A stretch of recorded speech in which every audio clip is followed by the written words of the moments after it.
الحمد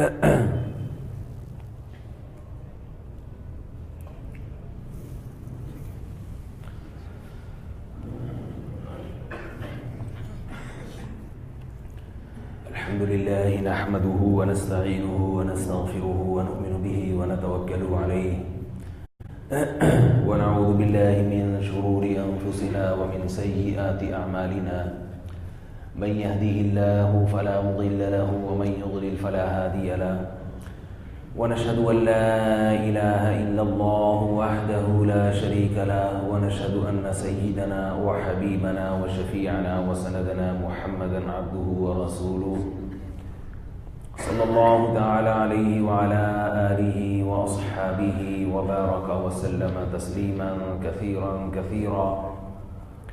أما بعد فأعوذ بالله من الشيطان الرجيم. بسم الله الرحمن الرحيم.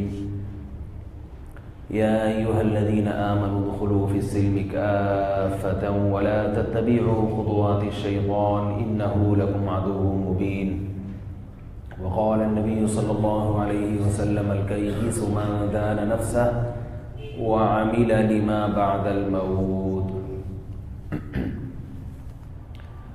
پچھلے 2 ہفتوں سے ایک موضوع پر بات شروع کی ہے، لیکن وہ موضوع مکمل ہونے سے پہلے کوئی اور ٹاپک شروع ہو جاتا ہے، تو آج اسی کو کوشش کروں گا کہ میں نمٹا دوں.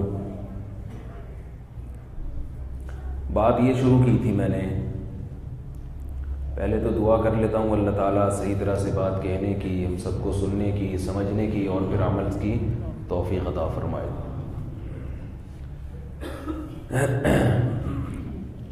یہ جو دور ہے جس سے ہم گزر رہے ہیں، یہ انٹرٹینمنٹ کا دور ہے، تفریح کا دور ہے.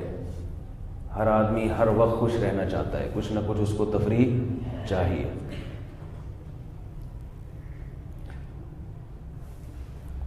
حتیٰ کہ بیان میں بھی تفریح چاہیے لوگوں کو. بیان میں بھی کیا چاہیے؟ تفریح چاہیے. بلکہ بعض لوگ تو آپ لوگوں کے علاوہ وہ بیان سنتے ہی تفریح کی نیت سے، لہذا بیان میں اگر چٹنی کا مزہ نہ ہو اور تفریحی باتیں نہ ہوں، یعنی ان کو اس سے غرض نہیں ہوتا کہ بات صحیح ہے یا غلط ہے، بلکہ لچھے دار تقریریں جن میں خطیب جھوٹ بول بول کے، فرضی قصے سنا کے، من گھڑت باتیں کر کے مجمع کو گرم کر دے، تو ایسے خطیب کو کیا سمجھا جاتا ہے؟ خطابت. کیا خطابت کی ہے؟ یہ نہیں دیکھتے کہ صحیح بھی کی ہے کہ غلط کی ہے. ہمارے دوست کا فون آیا کل، کسی جاننے والے کا، انہوں نے کہا کہ ہمارے پروفیسر صاحب یونیورسٹی میں ایک واقعہ سنا رہے تھے کہ حضرت ابراہیم علیہ السلام نے بیٹے کو جب ذبح کرنے کے لیے لٹایا تو بیٹا تو ذبح ہوا نہیں، دمبا ذبح ہو گیا یا بھیڑ ذبح ہو گئی. تو وہ حضرت حسین کی برکت تھی، کیونکہ حضرت حسین نے اپنے آپ کو قربانی کے لیے پیش کر دیا تھا. اب دیکھو کہاں سے بات کہاں ملا دی. انہوں نے کہا کہ بھیڑ جو ہے، بھیڑ یا دمبا، وہ اسماعیل کا نعم البدل نہیں ہو سکتا. تو حضرت حسین بھی تو حضرت ابراہیم کی اولاد میں تھے نا، تو وہ تھے نعم البدل. تو انہوں نے کربلا میں اپنے آپ کو قربان کرنے کے لیے بطور فدیے کے پیش کر دیا، جس کی وجہ سے اسماعیل علیہ السلام. اب یہی بات جب تقریر اور خطابت میں ہوگی تو لوگ کہیں گے واہ واہ سبحان اللہ. حالانکہ حضرت حسین تو اس زمانے میں تھے ہی نہیں، پیدا ہی نہیں ہوتے. اور پھر دوسری بات یہ ہے کہ اس کی کیا سند ہے، کیا اس کی، بس پھینکتے رہو بیٹھ کے. لوگ بیٹھے ہوئے ہیں لپیٹنے کے لیے، اور مجمع ایسے ہی لوگوں کے پاس زیادہ ہوتا ہے. مجمع ایسے ہی لوگوں کے پاس زیادہ ہوتا ہے. صحیح بات کرو تو مجمع بھاگ جائے گا. تو کیوں انٹرٹینمنٹ نہیں ہے، مزہ نہیں ہے؟ بیان میں جو مزہ ہے نا، اس کی حیثیت ایسی ہے جیسے آپ کوئی اچھی خوراک کھا رہے ہوں اور ہاضمے کے لیے تھوڑی سی چٹنی رکھیں آپ اس میں، تو وہ چٹنی جو ہاضمے کے لیے ہوتی ہے وہ ٹھیک ہوتی ہے. تو لائف میں انٹرٹینمنٹ یا بیان میں تفریح یا کوئی بھی کام کر رہے ہو اس میں تھوڑی سی چٹنی ہونی چاہیے تاکہ وہ آرام سے ہضم ہو جائے. لیکن اگر چٹنی ہی کھانا شروع کر دو ہے بھائی, چٹنی اصل ہو, بیٹا چپ رہو, چٹنی اصل ہو اور رائتا اصل ہو اور بریانی بطور چٹنی کے ہو اس میں, تو بے وقوفی ہوگی کہ نہیں ہوگی؟ کیا خیال ہے بھائی؟ بھائی آپ صبح و شام ہری مرچ اور کالی مرچ کی چٹنی ہی کھا رہے ہیں تو آنتیں جل جائیں گی نا, خراب ہو جائیں گی. تو اسی طرح چٹنی کو چٹنی ہی رہنے دینا چاہیے, اس کو اصل خوراک نہیں بنانا چاہیے. تو لائف میں جو انٹرٹینمنٹ ہے, تفریح ہے, یہ مقصد حیات نہیں ہے. آپ کسی لبرل آدمی سے پوچھیں, دنیا دار آدمی سے پوچھیں کہ یار ہماری زندگی کا مقصد کیا ہے, کہے گا انجوائے کرنا. وہ کیا کہے گا ہماری زندگی کا مقصد کیا ہے؟ لائف کو بولو نا بھائی, انجوائے کرنا. یہ کوئی مقصد نہیں ہے. بعض لوگ ذرا جو زیادہ لبرل لوگوں میں جو نیک ہوتے ہیں, مذہبی لوگوں سے تو لوگوں کو دشمنی ہو رہی ہے, آہستہ آہستہ دور ہو رہے ہیں. مولوی, مذہب, داڑھی, ٹوپی, شلوار ٹخنوں سے اوپر, برقع, اسکارف, کیا ہے یہ زندگی ہے؟ یہ تبلیغی جماعت, خانقاہ, بزرگ اور جو کچھ تھوڑے بہت ہیں جو دین کی طرف آ رہے ہیں, انہوں نے بزرگوں کا ویسے ہی, جو تھوڑے بہت بزرگ بچے تھے ان کو بھی کیا کر دیا, گستاخ قرار دے کے ویسے ہی ان کو خارج کر دیا انسان بزرگی سے. تو اب کیا مسئلہ چل رہا ہے کہ جو نیک لوگ سمجھے جاتے ہیں لبرل طبقے میں, ان سے اگر پوچھا جائے کہ آپ کی زندگی کا یا انسان کی زندگی کا مقصد کیا ہے, تو وہ کہتے ہیں انسانیت کی خدمت. یہ بڑا اچھا لفظ ہے. مقصد کیا ہے ہماری زندگی کا؟ انسانیت کی خدمت. اور پھر اس پہ ایک علامہ اقبال کا شعر بھی, درد دل کے واسطے پیدا کیا انسان کو, ورنہ طاعت کے لیے کچھ کم نہ تھے کر رو بیاں. یعنی وہ تو فرشتے تو اطاعت کے لیے, عبادت کے لیے تھے, انسان کو تو درد دل بانٹنے کے لیے پیدا کیا. اور درد دل کی ڈیفینیشن کیا ہے؟ ان سے پوچھو بھائی درد دل کا مطلب کیا ہے, تو کہتے ہیں درد دل کا مطلب یہ کہ ہم دوسروں کو خوش رکھیں. خوش رکھنے کا مطلب کیا ہے؟ انٹرٹینمنٹ. ہم دوسروں کو کیا دیں؟ انٹرٹینمنٹ مہیا کریں, تفریح دیں ہم کو. گھوم پھر کے بعد کہاں آئی؟ کیا ہو گیا بھائی؟ گھوم پھر کے بعد وہیں آئی نا. لہذا تفریح دینے کے لیے پھر اگر ہمیں ناچنا پڑے اسٹیج پہ جا کے تو ہم ناچیں گے. اگر کوئی عورت ہے اس کو نیم برہنہ ہو کے ڈانس کرنا پڑے تو کیونکہ انسانیت کی خدمت ہے. لوگ تھکے ماندے جاب سے آتے ہیں, تھکے ہیں, ملک ترقی کرنا چاہتا ہے, تو تھوڑا سا تفریح ہو تو نائٹ پروگرام بھی رات کو ہونے چاہیے, ڈانس وانس بھی ہونا چاہیے, تاکہ ہماری قوم دیکھے, جب یہ پروگرام دیکھے تو تھوڑا سا ریلیکس ہو جائے, پھر صبح ملک اور قوم کی ترقی کے لیے فریش ہو کے دوبارہ آفس. یار بولو بھائی, خدا کے واسطے بولو, اللہ کے واسطے, وہ جا سکے آفس. تو یعنی انسانیت کی خدمت کا جو مفہوم ہے, جو انسانیت کی خدمت کی ڈیفینیشن ہے, اس کا بھی مقصد کیا ہے؟ انٹرٹینمنٹ, تفریح, انجوائے کرنا. یہی ہے. تو گھوم پھر کے وہی بات ہو گئی. یعنی جو لبرل یا سیکولر لوگ ہیں نا, ان کی دعوت اور صبح و شام کی سوچ کا محور کیا ہے؟ یہی ہے, بس انجوائے کرو لائف. وہ بالکل ایسا ہی ہے. وہ ایک بچپن میں ایک لطیفہ سنا تھا, ابھی پوری طرح یاد نہیں ہے, ہو سکتا ہے میں بھول جاؤں درمیان میں, کیونکہ جب ممبر پہ بیٹھتا ہوں تو 25 سال پرانی باتیں یاد آنا شروع ہو جاتی ہیں آپ لوگوں کو دیکھ کے. تو وہ ایک بچے کی زبان پہ کوئی بات چڑھ گئی, ہر وقت ہی بولتا تھا غلیل بناؤں گا چڑیا ماروں گا, غلیل بناؤں گا چڑیا ماروں گا. پتہ نہیں اس کو خواب آ گیا, کیا ہو گیا, اس کے لاشعور میں یہ بات بیٹھ گئی, غلیل بناؤں گا چڑیا ماروں گا. اب دعا کریں پورا آ جائے یاد. تو وہ اس کی ماں پریشان ہو گئی کہ جب بھی کوئی بات کرو تو کہتا ہے غلیل بناؤں گا چڑیا ماروں گا. تو خیر اس کی ماں اس کو لے کر گئی نفسیاتی ڈاکٹر کے پاس. ڈاکٹر نے اس کا علاج کیا، بہت کچھ، اس کو مختلف چیزیں اس کے دماغ میں ڈالیں تاکہ یہ والی بات اس کے دماغ سے نکلے. تو اب آگے میں بھول رہا ہوں، آگے لطیفہ میں اب خود بنانا پڑے گا سوچ سوچ کے، اتنا ٹائم نہیں ہے تو جلدی جلدی کچھ کر دیتے ہیں کس کو کہ بات تو کمپلیٹ ہو جائے گا. یہ فرضی لطیفے جھوٹ میں نہیں آتے. بعض لوگ یوٹیوب پہ یہ بھی کمنٹس کرتے ہیں کہ حدیث میں آتا ہے کہ لوگوں کو ہنسانے کے لیے جھوٹ بولنا حرام ہے. حدیث کا مطلب نا علماء سے پوچھا کرو، خود سے بیٹھ کے تبصرے نہ کر دیا کرو. حدیث میں جو آتا ہے کہ جھوٹ بولنا حرام ہے ہنسانے کے لیے، اس سے وہ جھوٹ ہے جس کو لوگ سچ سمجھ رہے ہوں. آپ نے خامخواہ میں ایک فرضی قصہ گڑھا جو کہ ہوا نہیں ہے، لوگ سمجھنے کہ ایسا ہوا ہے جبکہ ایسا ہوا نہیں ہے، اس میں دھوکہ ہے. تو اگر وہ پہلے ہی سے ایک فرضی حکایت ہے، محاورے ہوتے ہیں جیسے، وہ جھوٹ کے زمرے میں آتا ہی نہیں ہے. تو سب کو پتا ہوتا ہے کہ ایک فرضی چیز ہے جو ایک سبق دینے کے لیے. ایسے تو فرضی کہانیاں بہت لکھی ہیں کتابوں میں، اور اس میں لکھا ہوتا ہے کہ اس کی کہانی سے سمجھ جاتا ہے آدمی کہ فرضی ہے. اس لیے کہ جھوٹ حرام ہے دھوکے کی وجہ سے. جہاں دھوکہ نہیں ہے تو وہ جھوٹ ہے ہی نہیں، اس کو ظاہری اعتبار سے جھوٹ بولیں گے، ورنہ وہ حقیقت میں جھوٹ نہیں ہے. اسی سے ایک اور علمی بات آپ کے سامنے عرض کر دوں میں، بات سے بات نکلتی ہے. ایک صاحب ہیں آج کل یوٹیوب پہ بڑے مشہور ہیں، ان کے استاذ ہیں زبیر علی زئی. تو وہ قرآن حدیث کی روشنی میں کافی ماشاءاللہ فتنہ پھیلایا انہوں نے. تو وہ میں ان کا کہیں کچھ عرصے پہلے میں نے کلپ سنا، اس میں انہوں نے کہا کہ صحابہ کے دور میں بھی جھوٹ بولا گیا ہے.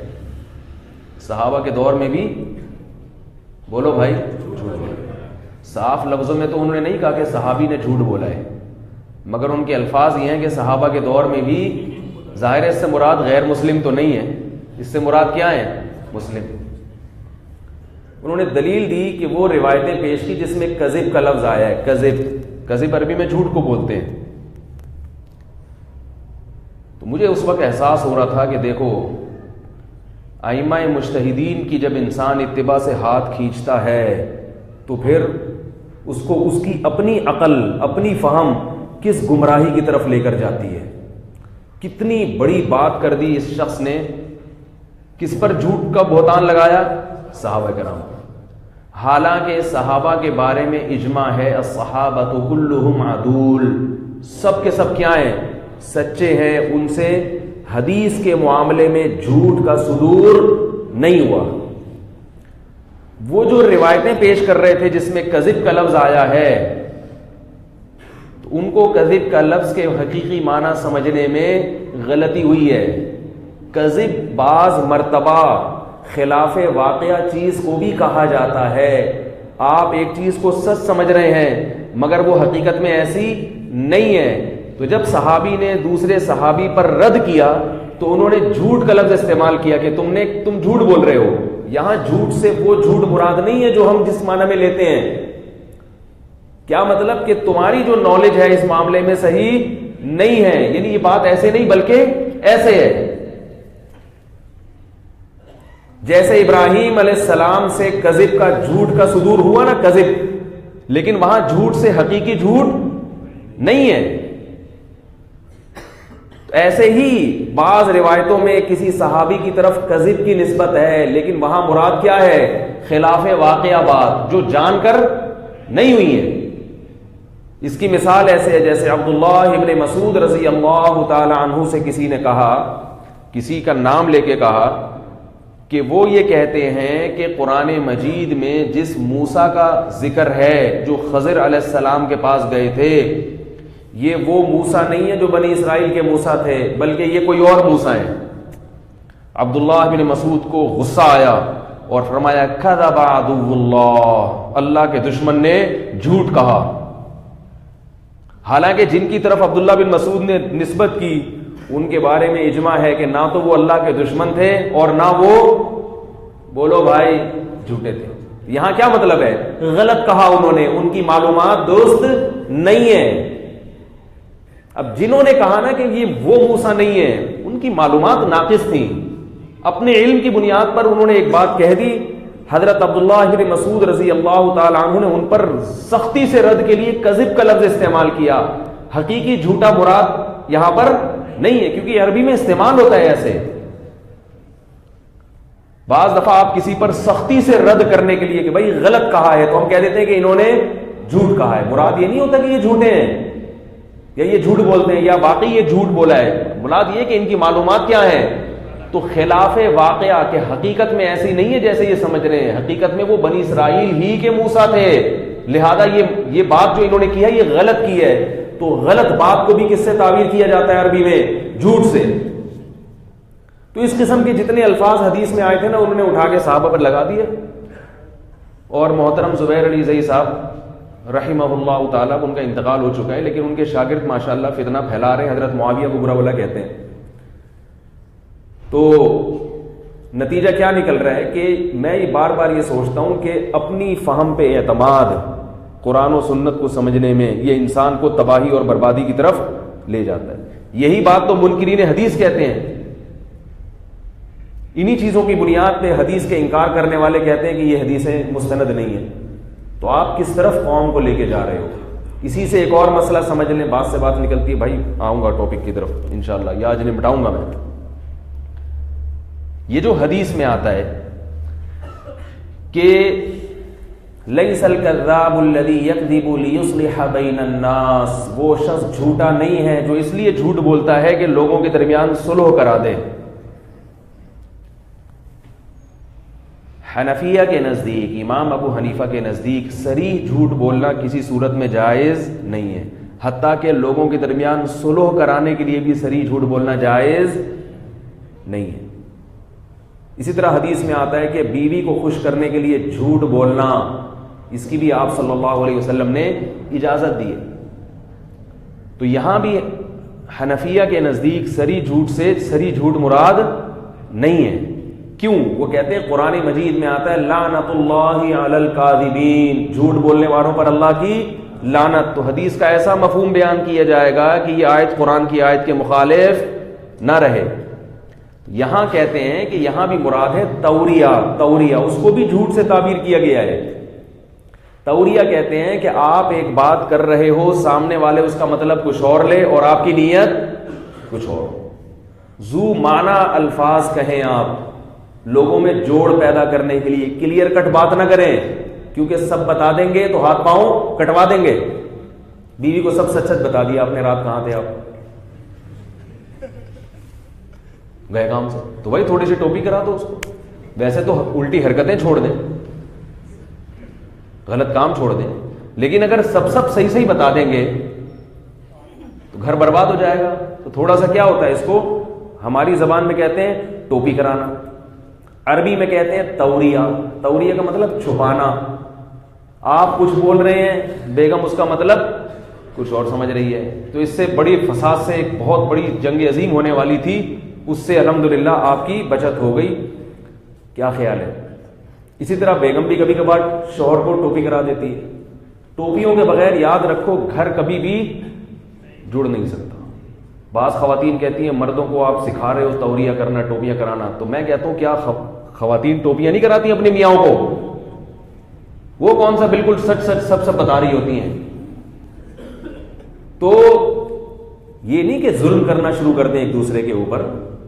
بڑی مصیبت سے بچنے کے لیے آپ اگر حق پر ہیں، آپ نے رات ایسی جگہ گزاری، مدنی مسجد میں گزار دی، بیگم کو تبلیغی جماعت پسند نہیں ہے، اس کو غصہ آ رہا ہے کہ آپ نے کیوں رات تبلیغ والوں کے ساتھ، اب وہاں 4 مہینے کے لیے بھی نکل جاؤ گے. اب آپ کو پتا ہے کہ میں نے بتا دیا کہ مدنی مسجد تھا تو میری آ گئی شامت.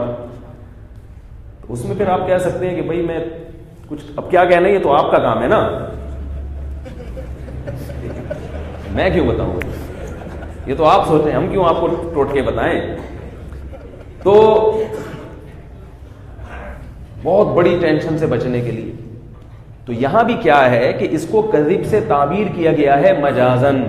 مجاز کا مطلب حقیقت میں یہ کذب یا جھوٹ نہیں ہے، مجازن اس کو حدیث میں کیا کہا گیا ہے؟ کذب.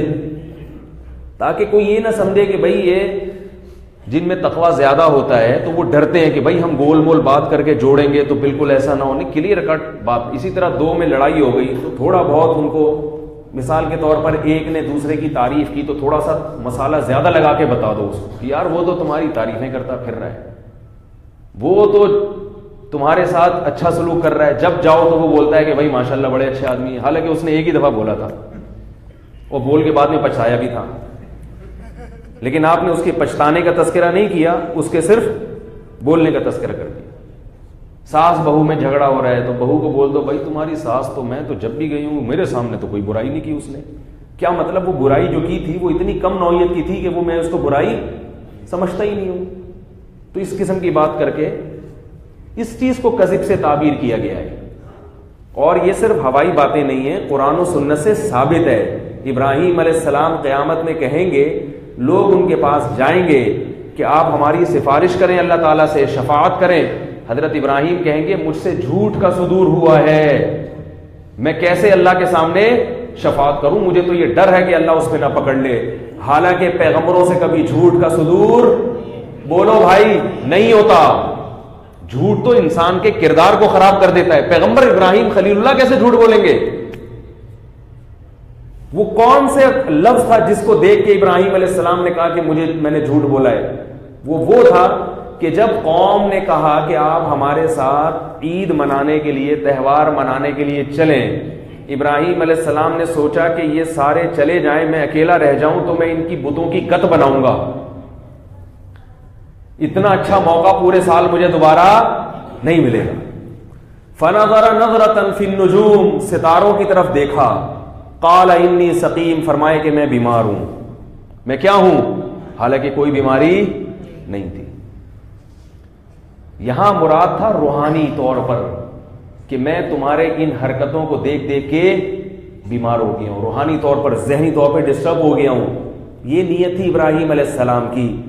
لیکن چونکہ قوم یہ سمجھ رہی تھی کہ واقعی بیمار ہیں, تو پیغمبر نے اس کو بھی تقوی کے خلاف سمجھا, اور قیامت کے دن کہیں گے مجھے ڈر ہے کہ اللہ اس جھوٹ پہ مجھے پکڑ نہ لے کہیں. سمجھ میں نہیں آ رہی میرے خیال. حالانکہ ہمارا عقیدہ ہے کہ ابراہیم علیہ السلام سے کبھی بھی جھوٹ کا صدور نہیں ہوا. تو یاد رکھو, یہ جو نئی نئی چیزیں مارکیٹ میں آ رہی ہیں نا, مجھے لوگ کہتے ہیں کہ آپ وہ انجینئر کا جواب دیں جو حضرت معاویہ پہ الزام لگا رہا ہے. کس کس باتوں کا جواب دیں انسان, کس کس باتوں کا جواب دیں؟ سنتے کیوں ہیں ان لوگوں کو آپ؟ دنیا میں علماء ختم ہو گئے ہیں, مدارس سے فارغ ہونے والے علماء, مستند علماء غائب ہو گئے ہیں, مر گئے ہیں, جو آپ ان کو نہیں سن رہے. چھوٹی چھوٹی باتوں میں فاتحہ خلف الامام, میں نے ان کا کلپ سنا, فاتحہ خلف الامام میں اتنے سخت الفاظ ہیں کہ امام کے پیچھے فاتحہ نہیں پڑھتا, جبکہ صحیح حدیث میں ہے تو وہ گمراہ ہے, جہنمی ہے, نبی کے قول کو چھوڑ کر فلاں کے قول کو لے رہے ہیں, جہنم. یہ فتویٰ امام شافعی نے بھی کسی پر, امام شافعی انجینئر جیسے کروڑوں لوگ امام شافعی کی خاک پہ قربان ہو جائیں. امام شافعی کا بڑا مضبوط موقف تھا کہ امام کے پیچھے فاتحہ پڑھنی چاہیے, مگر نہ پڑھنے والوں کو انہوں نے جہنمی قرار نہیں دیا, نہ مشرک قرار دیا, نہ جہنمی قرار دیا, نہ ان کی نمازوں کے بارے میں کہا کہ یہ قیامت کے دن مردود ہیں ان کی نمازیں, کیونکہ وہ جانتے تھے کہ دوسری طرف بھی دلائل ہیں, اور یہ مسئلہ کیا ہے؟ اجتہادی ہے. مدعی سست گواہ چست, یہ عجیب قسم کی چیزیں مارکیٹ میں آ رہی ہیں. اور پھر یہ بھی کہتے ہیں کہ ہم فرقواریت نہیں پھیلا رہے. عجیب بات ہے, آپ آگ لگا رہے ہو امت میں, نمازوں کو غلط کہہ رہے ہو, اور دوسری طرف یہ بھی کہہ رہے ہو کہ ہم کیا ہیں, ہم فرقواریت نہیں پھیلا رہے. اور کیا کہتے ہیں فرقواریت پھیلانے؟ وہ خیر, میں عرض یہ کر رہا تھا, کیا بات چل رہی تھی بھائی, یہ کذب پہ بات آئی تھی نا, کہ کذب جو جھوٹ کا لفظ ہے حدیث میں, وہ توریہ کے معنی میں بھی کثرت سے استعمال ہوا ہے, کہ حقیقت کو چھپا دینا یا فرضی چیز کو بھی کذب سے تعبیر کیا جاتا ہے بعض مرتبہ. تو اس لیے یاد رکھو کہ صحابہ کرام کے بارے میں احادیث کے معاملے میں ان سے کذب کا صدور نہیں ہوا. یہ اللہ تعالیٰ نے ان کی حفاظت کی ہے, کوئی ایک روایت بھی صحیح سری نہیں ملتی اس بارے میں. دوسرا مسئلہ جو میں عرض کر رہا تھا کہ یہ جو فرضی واقعات بیان کیے جاتے ہیں نا, یہ جھوٹ کے زمرے میں نہیں آتے. ہاں, جھوٹ میں جب آئیں گے جب آپ میں قصہ ہی سنا رہا ہوں, کل ایسا ہوا, یوں ہوا, پھر میں نے یوں کہا, حالانکہ کچھ بھی نہیں ہوا تھا, تو یہ جھوٹ میں آ جائے گا. اب آپ کو گچی پکڑنے کا میں نے کہا تھا, بتا دیں کہاں سے بات چل رہی تھی. ہاں, تو میں یہ وہ لطیفہ بتا رہا تھا آپ کو. تو وہ پھر جو ہے نا, ڈاکٹر نے اس کا بڑا بیچارے کا بڑا علاج کیا, بندہ ٹھیک ہو گیا بچہ. تو بھائی صحیح ہے, اب بات پہ وہ یہ نہیں کہتا تھا غلیل بناؤں گا اور چڑیا ماروں. تو اس کی والدہ کہیں اس کو نیکر نہیں ہوتا, کچھا, چڈی, مختلف قسم کے نام ہیں, وہ کہیں اس نے اس کو کہا کہ بیٹا یہ میں چڈی تمہیں خرید کے دے رہی ہوں, تم ایسے ہی ننگے پتنگے گھومتے رہتے ہو باہر, یہ پہنا کرو. تو اس نے کہا امی یہ اس کی کیا ضرورت ہے؟ اس نے کہا اس لیے کہ تاکہ تمہارا صدر ڈھمپا رہے. کہہ رہے اچھا میں تو چڈی خریدوں گا تو پھر پتہ ہے کیا کروں گا؟ کیا کرو گے؟ میں اس میں سے لاسٹک نکالوں گا. پھر لاسٹک نکال کے کیا کرو گے؟ پھر اس سے غلیل بناؤں گا اور چڑیا بناؤں. اب وہ چڈی میں چونکہ لاسٹک ہے نا تو تھوڑا سا کنارہ مل گیا اس کو پرانی یاداشت کے بحال کرنے کے لیے. تو یہ جو لبرل طبقہ ہے, سیکولر طبقہ ہے, ان کی بات گھوم پھر کے کہیں سے بھی آئے گی تو کہاں تک, کس طرف آئے گی؟ انٹرٹین, تفریح تفریح تفریح تفریح تفریح تفریح. اب چونکہ مذہب کی جو دعوت ہے اور لبرل لوگوں کی جو دعوت ہے اس دعوت کی بنیاد میں یعنی بنیادی فرق ہے, تو وہ بنیادی فرق پبلک کی سمجھ میں نہیں آتا, لہذا پھر پبلک علماء پہ اعتراض کرتی ہے کہ یہ سالگرہ کو منع کیوں کرتے ہیں, یہ ہیپی نیو ایئر منانے کو منع کیوں کرتے ہیں, یہ جناب پٹاخے پھوڑنے کو منع کیوں کرتے ہیں. یہ سارا دن ہم جب کرکٹ کے میچ دیکھ رہے ہیں, انڈیا پاکستان کا میچ آ رہا ہے اور اچھل رہے ہیں, کود رہے ہیں, پواں پواں پواں پواں بجا رہے ہیں, اور پھر کیا ہے اس میں تفریح, کیا ہو گیا؟ تو یاد رکھو منزل میں کیا ہے فرق ہے. ایک آدمی کوئٹہ جا رہا ہو اور دوسرا کہاں جا رہا ہو؟ لاہور جا رہا ہو. تو لاہور والے کو اگر کوئٹہ کے آپ بتائیں گے نا چیزیں تو وہ لاہور والے کی سمجھ میں نہیں آئیں گے. آپ اس کو بتائیں گے پہلے یہاں گاڑی رکے گی تو پھر راستے میں آپ نے یہ نہیں کرنا یہ نہیں کرنا, بلکہ آپ نے رضائی بھی لینی ہے, کمبل بھی لینا ہے, 4 جیکٹیں بھی لینی ہے, اس کی سمجھ میں نہیں آئے گی. وہ کہے گا بھائی لاہور میں جا رہا ہوں تو مجھے 4-5 جیکٹوں کی کیا ضرورت ہے. اور کوئٹہ والے کو آپ سمجھائیں کہ اتنی کچھ بھی نہیں رکھنا, آپ نے نہ رضائی رکھنی ہے نہ کمبل رکھنا ہے, تو وہ سمجھ میں نہیں آئے گا کہ بھائی کیوں نہیں رکھنی, میں جا کہاں رہا ہوں, کوئٹہ جا رہا ہوں, تو وہاں تو سردی ہوتی ہے. تو جب منزل ہی الگ الگ ہو تو پھر مذہب کی باتیں سمجھ میں نہیں آتی. سمجھ رہے ہو کہ نہیں سمجھ رہے بھائی؟ اب یہ جو سالگرہ ہے یا اس طرح کی جو ٹوپی ڈرامے ہو رہے ہیں, مجھے کسی نے کہا, کسی خاتون میرڈ خاتون ہے, ان کا میسج آیا, انہوں نے مجھے ایک بات کہی کہ آپ کہتے ہیں کہ میاں بیوی بھی اپنی سالگرہ نہ منائے شادی کی, کیونکہ آپ یہ کہتے ہیں اس میں خوشی کا کوئی تصور ہے ہی نہیں, تو منائے کس بات کو؟ تو انہوں نے کہا یہ خوشی ہمیں اس بات کی ہے کہ 1 سال ہمارا خیر و عافیت کے ساتھ گزر گیا, نہ طلاق ہوئی نہ جھگڑے ہوئے, چلو ہوئے بھی تو چھوٹے موٹے ہوئے, اور الحمدللہ 1 سال خیر و عافیت کے ساتھ ہمارا گزر گیا. اس خوشی میں ہم کیا کر رہے ہیں؟ کھانا کھا رہے ہیں, کہیں گھومنے پھرنے جا رہے ہیں, تو اس میں کیا ہے؟ یہ خوشی ہے. بات آ رہی ہے سمجھ میں؟ اسی طرح سالگرہ میں بھی ایک آدمی کہہ سکتا ہے کہ میں 40 سال کا ہو گیا تو 40 سال خیر و عافیت کے ساتھ گزر گئے. اب اگر ہم خوشی منا رہے ہیں تو کیا ہے اس میں؟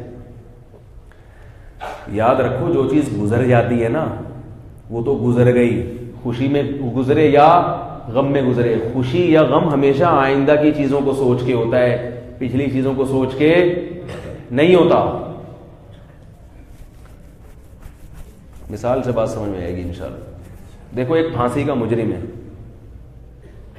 25 سال ہو گئے اس کو جیل میں. وہ 1 جنوری کو جیل میں آیا تھا. کب آیا تھا؟ 25 سال کے بعد 1 جنوری دوبارہ آئی. اب اسے یہ کہا گیا کہ تمہارا پچھلا 25 سال بڑے اچھے گزرے ہیں, تمہیں کھانا بھی ملا پینا بھی ملا اور تم لٹکائے نہیں گئے. تم لٹکائے, تمہیں پھانسی کے پھندے پہ نہیں لٹکایا, لیکن اگلی 1 جنوری کے آنے سے پہلے تم لٹک جاؤ گے. وہ پچھلے 25 سال کو دیکھے گا, یہ اگلے 1 سال کو دیکھے گا. وہ کہے گا پچھلے 25 سال تک اگر نہیں لٹکا, اس خوشی میں اللہ کی قسم میں کیک نہیں کھاؤں گا, نہ میں سالگرہ مناؤں گا کہ 25 سال تک میں کیا ہوا, نہیں لٹکا. مجھے سب کچھ ملا, کھانا بھی ملا پینا بھی ملا, میں اگلے دیکھ رہا ہوں کہ لٹکنے کا ٹائم آ گیا ہے. اور ایک مجرم وہ ہے 25 سال تک اس کو ذہنی ٹارچر کیا گیا, کئی بار پھانسی کے پھندے پہ لے جائے گئے کہ بس تو اب لٹکے گا, اب لٹکے گا, اور اناؤنسمنٹ ہو گئی کہ لٹک جائے گا, باہر نکلے گا نہیں یہاں سے. مارا بھی گیا, پیٹا بھی گیا, اس کو بہت ذہنی ٹارچر کیا گیا. اور اب آ کے اس کو یہ اعلان کیا جاتا ہے کہ اگلی 1 جنوری سے پہلے آپ کیا ہو جاؤ گے؟ رہا ہو جاؤ اور واپس اپنے گھر ہنسی خوشی اپنے بچوں کے ساتھ زندگی گزارنا شروع کر دو. تو ان دونوں میں خوش کون ہوگا؟ پہلا یا دوسرا؟ بھائی دوسرا خوش ہوگا، حالانکہ اس کے تو 25 سال کس میں گزرے ہیں؟ ٹینشن میں ہی گزرے، ہڈیوں کا ڈھانچہ بن گیا سوکھ کے بیچارہ. اور جو پہلا والا تھا اس کے 25 سال بڑے خوشی سے گزرے. تو آپ کی شادی جو میاں بیوی جو پہلے جو گزر گئی وہ لڑائی میں گزری ہو، ایک دوسرے کو ڈنڈے مار مار کے گزری ہو، ٹوپیاں کرا کے گزری ہو، جیسے مرضی گزر گئی گزران کیا جھوپڑی کیا میدان. آئندہ کے لیے اگر آپ کی زندگی آپ سمجھتے ہو کہ اچھی ہے اور آئندہ سال بھی آپ زندہ رہو گے اور اچھی زندگی گزرے گی تو آپ کیک بھی کاٹیں، اپنے خرچے پہ کھائیں بھی آپ کیک، ہنی مون دوبارہ سے منائیں، آپ گھومنے پھرنے جائیں کہ فرشتہ آیا تھا 1 سال کی ہمیں گارنٹی دے کر گیا ہے کہ جتنی محبت سے پرانے 25 سال گزرے ہیں تو اگلے 25 سال بھی یا اگلا 1 سال بھی اتنی ہی محبت سے بلکہ اس سے بھی زیادہ اچھا گزرے گا اور دوبارہ سے جوان بھی ہو جاؤ گے. کیا خیال ہے؟ پھر تو بڑی خوشی ہوگی آپ کو. اور اگر فرشتہ آ کے الٹی باتیں کر کے جا رہے ہیں، کہہ رہے پچھلے 25 تو بہت اچھے گزر گئے آپ کے، اگلے کا 1 سیکنڈ کا بھی بھروسہ نہیں ہے، کوئی پتہ نہیں آپ کے میاں صبح جائیں آفس اور شام کو واپس نہ آئیں، اخبار میں آ رہے ہوں وہ. کیا خیال ہے؟ کتنے لوگ بیچارے صبح جاتے ہیں شام کو اخبار میں آتے ہیں وہ. یہ بھی ممکن ہے ٹرک کے نیچے آ جائیں، یہ بھی ممکن ہے جھگڑا ہو جائے، یہ بھی ممکن ہے ڈیورس ہو جائے. اور شوہر کو بھی بتایا جاتا ہے کہ پچھلے 25 سال تو گزر گئے لیکن اس سال تمہاری بیوی زندہ بھی رہے گی یا نہیں رہے گی اس کی کوئی گارنٹی نہیں ہے. اور ایک بات کی تو وہ گارنٹی لے گا فرشتہ. ان باتوں فرشتوں کو بھی تو علم غیب نہیں ہوتا نا، وہ بھی کہے گا بھائی مے بی. اگر انگلش میں بات کرے گا فرشتہ تو وہ کیا کہے گا؟ بھائی ممکن ہے یہ بھی ہو جائے، ممکن ہے یہ بھی ہو جائے. لیکن ایک بات تو وہ کہے گا کہ ایک بات تو یقینی ہے، وہ یہ کہ جتنی جوانی ابھی آپ کی اب ہے اس میں بہرحال ہو سکتا ہے خاتون سے کہہ کہ تمہارے میاں کے اگلے سال اسے کالا کولا لگانا پڑے بالوں پہ، اور یہ جو کمر ان کی ایسے سیدھی ہے اگلے سال تھوڑی سی کیا ہو جائے گی؟ تھوڑی سی جھکے گی. اور ابھی سال میں 2-4 دفعہ کھانستے ہیں، اگلے سال یہ کھانسی کا ریشو بولو نا یار بڑھ جائے. اور یہ جو ابھی ان کے غصے میں چڑچڑا پن ہے نا، بات بات پہ ڈانٹتے ہیں، اگلے سال تھوڑے سے یہ ڈانٹ ڈپٹ میں کیا ہوگا؟ کیونکہ جیسے بڑھاپا آئے گا تو اعصاب کمزور ہوں گے. کیا خیال ہے؟ اور شوہر کو بھی یہ بتایا جائے گا کہ بیگم صاحبہ جیسی پہلے تھی نا اگلے سال بالکل ویسی بولو نا بھائی نہیں رہیں گی، تھوڑی سی پرانی تھوڑی سی کیا ہو جائیں گی؟ بے شک تھوڑی سی ہوں گی. 1 سال میں خواتین بہت دیر سے پرانی ہوتی ہیں، یعنی ان کے بقول. میڈیکل سائنس تو یہ کہتی ہے خواتین جلدی بوڑھی ہو جاتی ہیں، مرد بہت دیر تک جوان رہتا ہے. میڈیکل سائنس بھی کہتی ہے، مشاہدہ بھی کہتا ہے کہ مرد اگر صحت کا خیال رکھے تو بوڑھا ہوتا ہی نہیں ہے، لیکن خواتین بہرحال جلدی بیچاری، اللہ تعالیٰ ان سب کو صحت دے، لیکن اللہ تعالیٰ نے عورت کو کمزور بنایا، وہ بیچاری جلدی بوڑھی ہو جاتی ہے. تو فرشتہ آ کے کہہ رہا ہے کہ آپ جتنے بوڑھے ہوں گے اس سے زیادہ تبدیلی کس میں آ جائے گی؟ آپ کی بیگم میں. تو اب مرد ٹینشن سے ہی بوڑھا ہونا شروع ہو جائے گا کہ بھائی اسی کو اتنی مشکل سے برداشت کر رہے تھے، یہ اور پرانی ہو جائے گی اور زیادہ پرانی ہو جائے گی. تو اب کیک کاٹو گے ہیں بھائی؟ اب کیک کاٹو گے؟ بولے کہ اچھا بڑا مزہ آ رہا ہے، تم بھی پرانی ہو جاؤ گی اگلے سال، دانت گر جائیں گے، یہ 2-4 جو بچا کے رکھے ہیں یہ بھی غائب ہو جائیں گے، اور سر پہ کالا کولا آ جائے گا، اور جو ہے نا ایسے ہو جائے گا ویسے ہو جائے گا. یہ بھی جب ہے کہ اتنا تو لازمی ہوگا، باقی کیا حادثہ مزید ہونے والا ہے اس کا تو کوئی پتا ہے ہی نہیں. اور یہ وہ لوگ مناتے ہیں، دیکھو دنیا دار دیندار آدمی کو تو ان چیزوں سے ٹینشن نہیں ہوتی. جو دیندار آدمی ہو اس کو پتا ہو کہ اگلے سال تم بوڑھے ہو جاؤ گے، کوئی بات نہیں، مسافر خانہ ہے، بوڑھے نہیں ہوں گے تو مریں گے کیسے؟ ہم تو آخرت کے لیے جی رہے ہیں، اللہ کو راضی کرنے کے لیے جی رہے ہیں، تو ظاہر ہے اتنے عرصہ جی کے کیا کرنا ہے ہم نے. ہمارے حضرت کا میں بتاتا ہوں نا کہ جب عمر ان کی 75 سال ہو گئی تو کسی نے کہا آپ کی طبیعت خراب ہے، اس لیے میں کافی پریشان ہوں. حضرت نے فرمایا میں جس کی طبیعت خراب ہے وہ تو پریشان ہے نہیں, آپ پتہ نہیں کیوں پریشان ہو رہے ہیں. تو انہوں نے کہا نہیں آپ کی تو بڑی اچھی صحت تھی. انہوں نے فرمایا کہ بھائی اتنی عمر ہو گئی مریں گے نہیں کیا, کب تک زندہ رہیں گے؟ ہمارے حضرت فرمایا کرتے تھے کہ 63 سال کے بعد مجھے زندہ رہتے ہوئے شرم آتی ہے کہ نبی صلی اللہ علیہ وسلم 63 سال میں دنیا سے چلے گئے, میں اب تک زندہ ہوں. تو حضرت شرما شرمی میں بھی ماشاءاللہ 17 سال مزید زندہ رہے. اور صحت اتنی زبردست تھی کہ اسباب کی دنیا میں اگر حضرت علاج کراتے تو میں یہ سمجھتا ہوں کہ 20-25 سال مزید زندہ رہتے. اسباب کی بات سے تو موت لکھی ہوئی ہے, یہ سب باتیں کہنے کی ہوتی ہیں, لیکن ایک ہم اگر ظاہری اسباب کو دیکھتے ہیں, حضرت کو شوگر ہو گئی تھی, حضرت نے شوگر کا علاج نہیں کیا. حضرت چاہتے تھے مجھے آرام سے دنیا سے جانے دو, بس ہسپتال نہ لے کے جاؤ. ڈاکٹروں کو قریب نہیں آنے دیتے تھے, کہتے بس اب 80 سال کا ہو گیا ہوں, 78-79 آرام سے جانے دو دنیا سے. ورنہ صحت ماشاءاللہ اتنی جاندار تھی, اتنی شاندار, کیونکہ خوش رہتے تھے نا.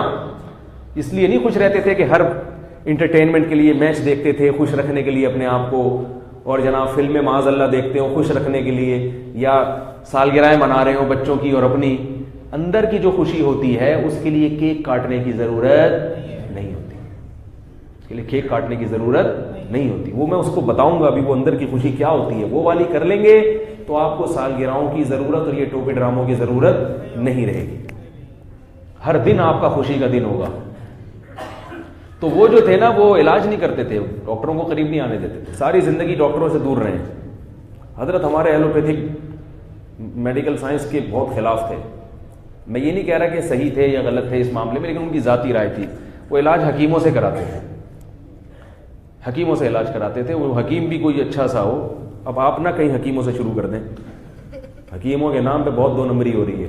یعنی وہ یہ تھے کہ دیسی چیزیں کھانا, بس اس سے زیادہ نہیں. تو لیکن ظاہر ہے میڈیکل سائنس نے ایک ترقی کی ہے, شوگر کا بڑھ جائے اس کا علاج تو بہرحال میڈیکل سائنس کے پاس ہے, لیکن بس ان کی ایک رائے تھی. اور وہ کہتے تھے بس جانے دو آرام سے مجھے دنیا سے, زندہ نہیں رہنا چاہتا میں زیادہ. خوش تھے نا, مقصد آخرت تھی, آخرت کو مقصد بنایا ہوا تھا. تو لیکن بہرحال زندہ رہنے کی فکر کرنی چاہیے. کہیں آپ ان کا واقعہ سن کے ایسا نہ ہو آپ کو بھی شوگر ہو اور آپ لڈو کھانا شروع کر دیں کہ یار چھوڑو منزل تک جلدی جلدی پہنچو. بعض بزرگوں کی اپنا ایک مزاج ہوتا ہے, تو وہ ان کی ذات کی حد تک ٹھیک ہوتا ہے. ہم نے اصل جو شریعت کا لا ہے, شریعت کا قانون ہے, اس کو دیکھنا ہے. وہ یہی ہے کہ اپنی صحت کی فکر کرو. جب اللہ مارے گا تو مر جاؤ, جب تک اللہ نہیں مار رہا تو آپ خود مرنے کی کوشش نہ کریں. تو میں یہ کر رہا تھا کہ پچھلے پر جو ہے نا, اب آپ کی زندگی آپ 61ویں سالگرہ منا رہے ہیں اپنی, اور یہ سوچ کے منا رہے ہیں کہ میرے 61 سال خیر و عافیت کے ساتھ گزر گئے. تو بھائی جو گزر گئے اس کی بات نہیں ہے, آئندہ کی 1 سال گزرے گا یا نہیں گزرے گا اس کو سوچو. اس میں تو آپ بوڑھے ہو رہے, اس میں تو یہ بھی پتہ نہیں کہ آپ مرو گے زندہ رہو گے, کوئی بھروسہ نہیں ہے, مر جاؤ. اب اگر آپ کی سوچ صحیح ہوگی تو پھر آپ کیا سوچ کے زندگی گزارو گے وہ میں بتاتا ہوں. پہلی بات تو یہ آپ کو بتا دوں کہ ہر بات دلیل سے سمجھ میں نہیں آتی ہے. لوگ ہر چیز پہ مانگتے ہیں نا دلیل کی, یا آپ نے کہا کہ سالگرہ غلط ہے اس کی دلیل بتاؤ. آپ اگر تقوی والی زندگی اختیار کریں, شریعت کو فالو کریں, تو آپ کے دل میں خود بخود بعض دفعہ اللہ صلاحیت پیدا کر دیتا ہے جو حق اور باطل میں تمیز کر سکے. دیکھو تبلیغ والے میں نے دیکھا ہے کہ ان فضول چیزوں میں دلچسپی نہیں لیتے. جن کے تبلیغ میں زیادہ وقت لگ جائے تو میں نے مشاہدہ کیا ہے کہ وہ یہ کرکٹ کے جو بین الاقوامی میچز ہو رہے ہیں ان میں, اسی طرح یہ سالگرہ اور یہ فضول چیزوں میں زیادہ دلچسپی نہیں لیتے. حالانکہ میں نے نہیں کبھی سنا کہ رائیونڈ کے ممبر سے یہ مسئلہ بیان کیا گیا ہو کہ یہ غلط ہے, یہ ناجائز ہے. وہاں تو مسائل کا بیان ہوتا ہی نہیں ہے. خود بخود یہ بات ذہن میں پیدا ہو جاتی ہے کہ ہماری زندگی کا مقصد کیا ہے. جو بھی ہماری زندگی کا مقصد ہے یہ چیزیں اس مقصد کے حصول میں رکاوٹ ہیں. جو چیز رکاوٹ ہوگی اس کے لیے کسی مفتی سے پوچھنے کی ضرورت نہیں ہوگی کہ یہ جائز ہے یا ناجائز ہے. اس کے لیے آدمی خود فیصلہ کر لے گا بھائی یہ رکاوٹ ہے, اس کو یہاں سے ہٹاؤ. جب ایک زندگی کا ہدف ہوتا ہے, ایک مقصد ہوتا ہے, آپ نے اس مقصد کو اچیو کرنا ہے, وہاں تک پہنچنا ہے آپ نے, تو تو جو رکاوٹیں سامنے آئیں گی اس کے لیے آپ کسی مفتی کو فون کر کے نہیں پوچھو گے کہ یہ رکاوٹ ہے یا نہیں ہے، اس کو رہنے دوں یا ہٹاؤ، ہٹاؤ اس کو یہاں سے، یہ وہاں تک پہنچنے میں کیا بن رہی ہے؟ رکاوٹ بن رہی ہے۔ اور جو علماء ان کی زندگی کا بھی کوئی مقصد ہوگا وہ ان رکاوٹوں کو ناجائز کہیں گے، اور جن علماء کی زندگی کا کوئی مقصد ہی نہیں ہے، وہ خود دنیا دار بن چکے ہیں، وہ ان رکاوٹوں کو ناجائز یا غلط نہیں کہیں گے، کیونکہ علم ایک الگ چیز ہے اور تقویٰ بالکل ایک الگ چیز ہے۔ قرآن مجید میں جیسے یہ حکم دیا گیا ہے کہ علم حاصل کرو، علم سے صحیح غلط کا پتہ چلتا ہے، اتنے ہی اہتمام سے اللہ نے تقوی کے بارے میں بھی فرمایا کہ تقوی اختیار کرو تو تمہارے اندر صلاحیت پیدا ہو جائے گی صحیح کو صحیح اور غلط کو غلط سمجھنے کی۔ اب سارا زور علم پہ تو ہے، تقوی اور للہیت پہ زور نہیں ہے۔ یہ جو آج کل نئے نئے پروفیسر آ رہے ہیں نا، سب نہیں بھائی، ان میں تقوی نہیں ہوتا تو یہ قرآن و حدیث کی غلط تشریح شروع کر دیتے ہیں۔ لوگ کہتے ہیں بڑی زبردست دلیل ہے، بڑے زبردست حوالے ہیں۔ بھائی حوالے ہیں، اس کی شخصیت کو بھی تو دیکھو۔ لوگ کہتے ہیں نہیں شخصیت نہیں دیکھو، کتنا ہی بڑا گناہگار ہو، جو علانیہ گناہ کر رہا ہو کھلے عام، کہتے ہیں نہیں شخصیت کو نہیں دیکھو، اس بات کو دیکھو۔ نا نا نا نا نا نا، بات کو بھی دیکھنا ہے اور شخصیت کو بھی دیکھنا ہے۔ کیوں؟ قرآن مجید کہہ رہا ہے یا ایھا الذین آمنوا ان تتقوا اللہ، سورہ انفال، اگر تم تقوی اختیار کرو گے یجعل لکم فرقانا، تو اللہ تمہارے اندر فرقان پیدا کر دے گا۔ یہاں تک سمجھ میں آ گئی؟ کیا پیدا کر دے گا؟ فرقان۔ ہاں، بعض دفعہ یہ ہوتا ہے کہ دیکھا جاتا ہے کہ بات صحیح ہے یا غلط ہے، شخصیت کو نہیں دیکھا جاتا، اس کے اپنے ایک مواقع ہیں، میں اس طرف جاؤں گا تو بات لمبی ہو جائے گی، لیکن نارملی ایک عام حالات میں، خاص طور پر جو معاملہ جب بہت زیادہ مشتبہ ہو، آپ کے لیے حق اور باطل میں فرق کرنا مشکل ہو رہا ہو، تو پھر یہ دیکھا جائے گا کہ بات کرنے والا کون ہے۔ دونوں علماء ہیں تو دیکھیں، پھر یہ دیکھنا پڑے گا کہ ان میں پرہیزگار کون ہے اور شریعت پہ نہ چلنے والا کون ہے۔ تو جو چلنے والا ہے اس کی بات کو لیا جائے گا۔ بعض دفعہ یہ بھی ہوتا ہے کہ شریعت پہ چلنے والا بھی غلط بات کر رہا ہوتا ہے، کم علمی کی بیس پر، کم علمی کی بنیاد پر، تو دونوں چیزیں ملانی پڑیں گی۔ صرف تقویٰ بھی نہیں دیکھنا کسی کا۔ بعض لوگ کہتے ہیں ہمارے بزرگ بہت پہنچے ہوئے ہیں، انہوں نے فرمایا ہے۔ میں نے کہا بھائی بہت پہنچے ہوئے ہیں، لیکن آپ کے بزرگ اتنا پہنچ کے بھی فرماتے بہرحال صحیح نہیں ہے۔ آئی بات سامنے؟ اتنا پہنچنے کے باوجود بھی جو کچھ فرما رہے ہیں وہ فرمان ان کا صحیح نہیں ہے، تو وہ پھر یہ کہتے ہیں، آپ خود تو کہتے ہیں کہ تقوی سے انسان میں صلاحیت پیدا ہوتی ہے۔ میں ان سے کہتا ہوں کہ تقوی سے صلاحیت پیدا ہوتی ہے، لیکن صرف تقوی کافی نہیں ہے، علم میں مضبوطی اور کمال بھی ضروری ہے۔ آپ کے جو فلاں دامت برکاتہم ہیں، بہت بڑے بزرگ ہیں، مگر علم میں رسوخ نہیں ہے۔ سمجھ رہے ہیں کہ نہیں سمجھ رہے؟ تو علم بھی ضروری اور ساتھ ساتھ تقوی بھی ضروری ہے۔ تو اللہ نے سورہ انفال میں فرمایا یا ایھا الذین آمنوا، اے ایمان والو، ان تتقوا اللہ، اگر تم اللہ سے ڈرو گے، تقوی والی زندگی اختیار کرو گے، یجعل لکم فرقانا، تو تمہارے لیے کیا پیدا کر دے گا؟ فرقان۔ کیا عجیب آیت ہے، فرقان فرق سے نکلا ہے۔ فرق پتہ ہے کسے کہتے ہیں؟ جدا کرنا۔ فرق کسے کہتے ہیں؟ الگ کرنا۔ فارق جدا کرنے والا، جیسے قتل قتل کرنا، قاتل قتل کرنے والا۔ نصر مدد کو، نصرت مدد کو کہتے ہیں، ناصر مدد کرنے والا۔ تو ایسے فارق کسے کہتے ہیں؟ فرق کرنے والا، الگ کرنے والا۔ اور فرقان یہ مبالغے کا صیغہ ہے، جیسے گڈ بیٹر بیسٹ ہے نا، بیسٹ والی فارم سب سے اچھی، دی بیسٹ کہتے ہیں نا، بیٹر کا مطلب دوسرے سے زیادہ، بیسٹ کا مطلب سب سے بہترین۔ تو فرقان کا مطلب بہترین طریقے سے دودھ کا دودھ، پانی کا پانی کر دینے والا، یعنی حق اور باطل میں جب مکس ہو چکے ہوں، آپ کے لیے فرق کرنا مشکل ہوگی ان میں حق کیا ہے۔ اس کی مثال ایسے ہے جیسے ماش کی دال چنے کی دال کے ساتھ مل گئی، اب بیٹھ کے الگ کرو ان کو، یا بلکہ گندم کے آٹے میں مکئی کا آٹا مکس ہو گیا، اب آپ سے اس چیز کا اس میں مکئی کا الگ کرو اور گندم کا الگ کرو۔ اب آپ رفع الیدین کی دلائل، رفع الیدین نہیں کے دلائل، آمین کے دلائل نہیں، اس کے سنو ادھر، اس کی سنو، پاگل ہو یار، یہی ہو رہا ہے نا آج کل۔ بھائی مصیبت میں آ گئے نا یار, اس کی سنو وہ بول رہا ہے, اس کی سنو وہ بول رہا ہے, اس کی سنو وہ بول رہا ہے, اس کی سنو وہ بول رہا ہے. ہماری سنو تو ہم پتہ کیا کہہ رہے ہیں, دونوں صحیح ہیں. کیا خیال ہے؟ دونوں طرف دلائل ہیں. جو یہ کہہ رہے ہیں کہ صرف میری دلیل مضبوط ہے, دوسرے کی بالکل غلط ہے, خدا کی قسم وہ جھوٹ بول رہا ہے. وہ کیا کر رہا ہے؟ جھوٹ بول رہا ہے. اگر یہ ترک رفع الیدین کی دلیل بھی مضبوط نہ ہوتی تو امت میں آدھے سے زیادہ طبقہ ترک رفع الیدین نہ کرتا. پورا اہل مدینہ اور پورا اہل کوفہ جو علم کے اس زمانے کے بہت بڑے مرکز تھے, وہ رفع الیدین کے ترک پر جمع نہیں ہوتے. تو کرنا بھی ہے, اور نہیں کرنے والی بھی سنت, باقاعدہ سنت ہے. دلائل میں ابھی میں نہیں جاؤں گا, میں بتا رہا ہوں کہ یہ غالی لوگ جو ہے نا, غلو کرنے والے, ان میں تقوی نہیں ہے. تو آپ نے کیا کیا, چیزیں مکس ہو گئی ہیں, فرق نہیں محسوس ہو رہا. بہت مصیبت ہو گئی ان دونوں کو الگ کرنا. تو اللہ فرماتے ہیں فرقان, ایسی صلاحیت پیدا کروں گا کہ صرف فارق نہیں ہوگے, فرقان بنا دوں گا. فرقان کا مطلب دودھ کا دودھ اور پانی کا پانی کرنے والا بنا دوں گا. ایسی کلیریفیکیشن تمہارے ذریعے سے ہو جائے گی کہ دودھ کا دودھ اور پانی کا پانی. باطل اور حق نظریات مکس ہوتے ہیں, اسی وجہ سے کانسیپٹ کلیئر نہیں ہوتا. تو تمہارے اندر کانسیپٹ کو کلیئر کرنے کی صلاحیت پیدا کر دوں گا. یہاں تک سمجھ میں آ گئی؟ تو اگر آپ تقوی والی زندگی اختیار کریں گے, ایک مرتبہ شریعت پہ چلنا شروع ہو جائیں, تو پھر آپ کو صحیح اور غلط کا سمجھ انشاءاللہ آنا شروع ہو جائے گی. پھر آپ اوٹ پٹانگ دلائل دے کے نہ خود الو بنیں گے اور نہ لوگوں کو الو بنانے کی کوشش کریں گے.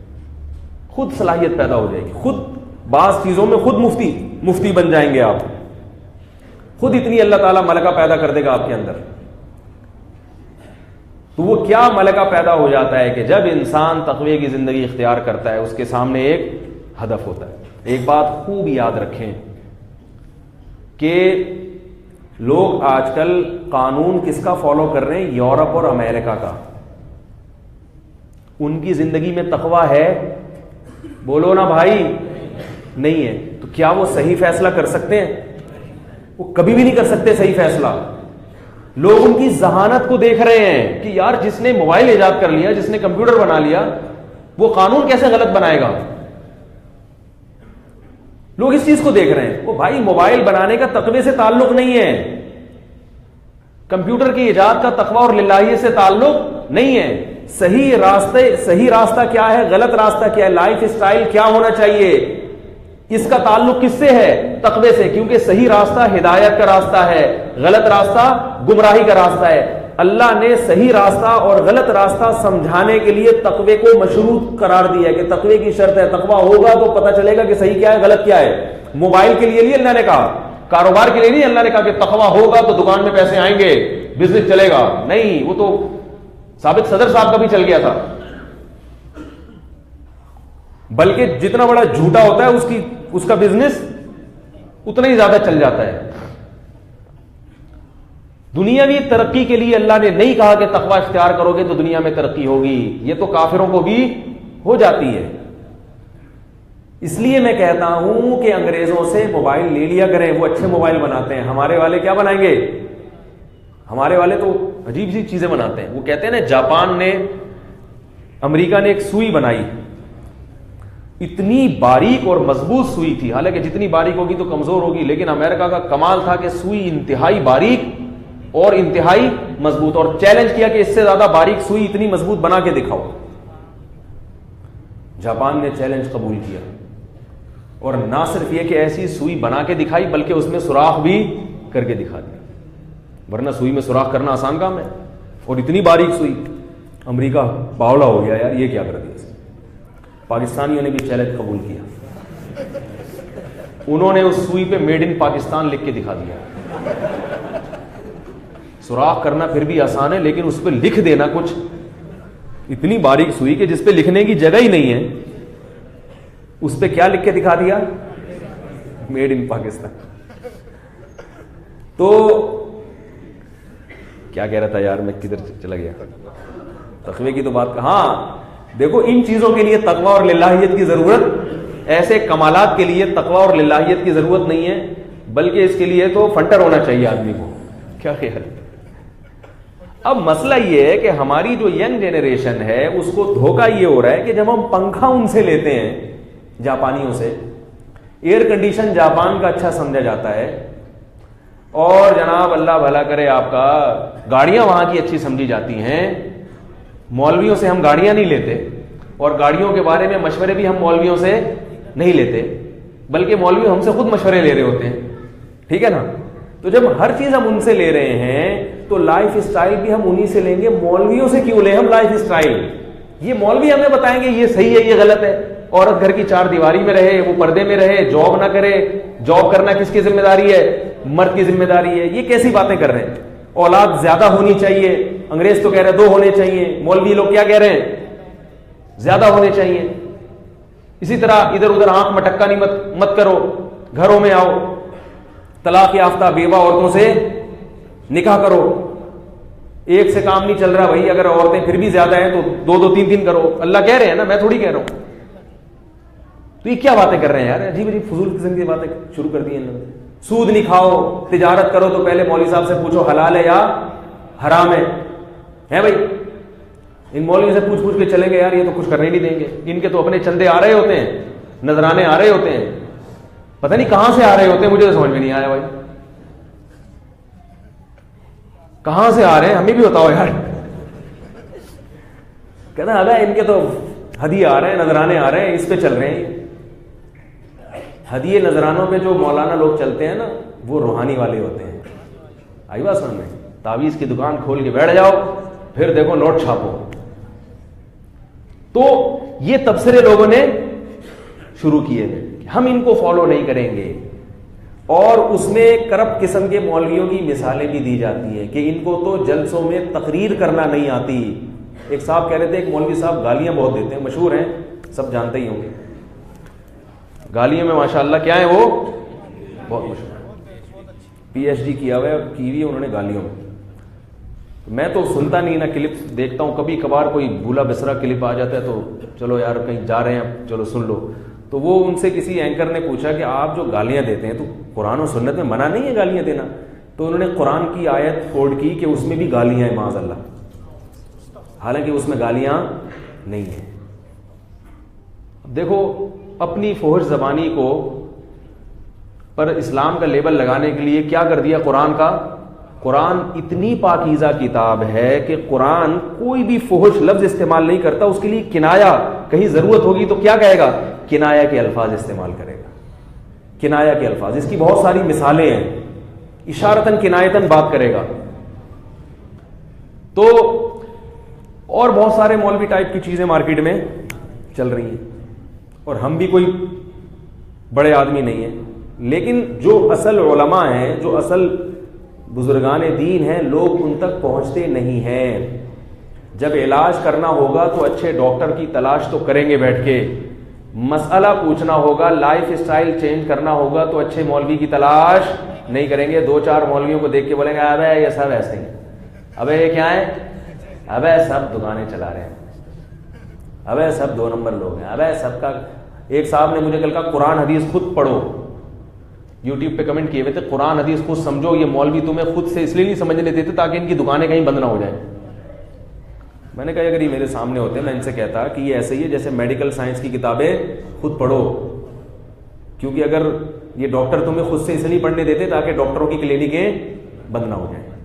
ڈاکٹروں پہ الزام نہیں لگائیں گے، ہر فن کے ماہرین ہوا کرتے ہیں. مسائل کے معاملے میں قرآن حدیث واضح و نصیحت کے لیے تو خود پڑھیں، فقہی مسائل کے لیے پڑھیں ضرور، لیکن سمجھیں کس سے؟ علماء سے سمجھیں گے. تو ڈاکٹروں پر تو الزام نہیں لگایا جاتا کہ ان کی دکانیں بند ہو جائیں گی، حالانکہ ڈاکٹر کلینک میں پیسے بھی لیتا ہے اور مولوی بیچارہ مسائل بتانے کے پیسے نہیں لیتا. کیا خیال ہے بھائی؟ وہ پیسے بھی نہیں لیتا، تو اس کو دکانیں بند ہونے کا کدھر سے ڈر ہے؟ تو بھائی اگر آپ کو غلط نظر آ رہے ہیں تو انشاءاللہ صحیح بھی آپ کو نظر آئیں گے، لیکن علماء کے سر پہ سینگ نہیں ہوتے. آپ ان سے دور بھاگنے کی کوشش نہ کریں، لائف اسٹائل انہی سے لیں. آپ دیکھو یورپ امریکہ میں ایک بہت بڑی خرابی ہے، ان کا جو قانون ہے, ان کا جو لائف اسٹائل ہے وہ غلط ہے, وہ صحیح نہیں ہے. میں آپ کو اس معاشرے کی ایک سب سے بڑی خرابی بتاؤں کہ ان کے ہاں جو چیزیں 20 سال پہلے ناجائز تھیں, جب وہ ناجائز کام ان کے معاشرے میں عام ہو گئے تو انہوں نے ان ناجائز چیزوں کو ختم کرنے کے بجائے ان ناجائز چیزوں کو حلال قرار دے دیا. یہ سب سے بڑی خرابی ہوتی ہے کسی قانون کی. گے سیکس حرام تھا اس معاشرے میں بھی, نفسیاتی بیماری سمجھا جاتا تھا 1980 یا اس کی دہائی سے پہلے.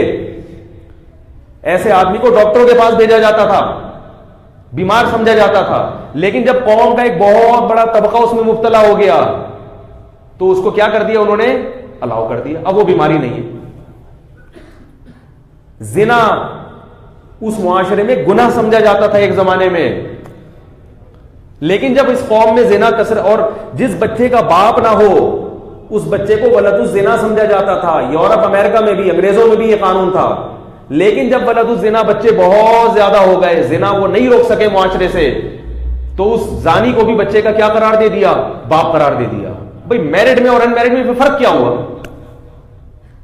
ایک غلط بات کو صحیح کرنے کے لیے کہتے ہیں نا, ایک جھوٹ چھپانے کے لیے آپ کو 100 جھوٹ بولنے پڑتے ہیں. ایک غلط قانون کو صحیح کرنے کے لیے 100 صحیح قانون کو بھی آپ کو غلط کرنا پڑے گا. اب میں حیران ہوتا ہوں, میرے پاس لوگوں کی کالز آتی ہیں, کہتے ہیں کہ ہم وہاں کیا کر رہے ہیں کہ جی میری وائف ہے تو مجھے وہ دوسری وائف کا ویزا نہیں دے رہے وہ لوگ. تو میں کہتا ہوں پھر آپ کیا کر رہے ہیں؟ کہہ رہے میں گرل فرینڈ شو کر کے لے آتا ہوں. بھائی عجیب بات ہے یار, گرل فرینڈ 10 بھی رکھو اور ان کے ساتھ راتیں بھی گزارو, ان سے اولاد بھی ہو گئی, وہ سب الاؤڈ ہے, حلال ہے, اور وہ اولاد کا بھی وہی رائٹ ہے, سب کچھ ہے.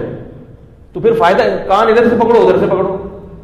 تو یہ کیا ہے؟ اس لیے کہ اب یہ کامن سینس کی بالکل خلاف باتیں ہیں, تو آپ ان لوگوں کو فالو کر رہے ہو, کہہ رہے ہو ان سے ہم نے کلچر سیکھنا ہے. ایک آخری بات کر کے میں اپنی بات کو ختم کرتا ہوں. ہمارے ہاں لڑکیوں میں, خواتین میں جاب کا رجحان بہت بڑھ رہا ہے.